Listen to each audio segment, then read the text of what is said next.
of antiquity agree that Jesus existed. Even atheist scholars of antiquity believe he was a real person. He was accepted by his peers. The most scrutinizing audience would be the eyewitnesses of Jesus' life. His story was accepted as truth even by a large portion of that contemporaneous audience. Not only did a huge number of eyewitnesses believe he was divine, but the story is not refuted by any ancient contemporary source. Mythology takes time to develop. Imagine someone trying to honestly claim that President Kennedy was a ghost hunter or that he was the Son of God. The first biographies about Jesus were written within only a few decades of his life. The eyewitnesses were still alive to corroborate the written stories. History takes longer to become mythology than Jesus' story had. The disciples were convinced. The eyewitnesses believed that Jesus had risen from the dead along with performing about a zillion other miracles.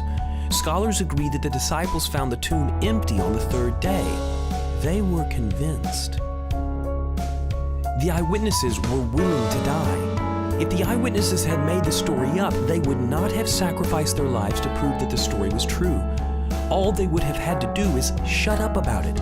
But instead, they were hanged, beheaded, boiled in oil, stabbed, stoned, crucified, and beaten to death, simply to prove the story was true. Now that's tenacity.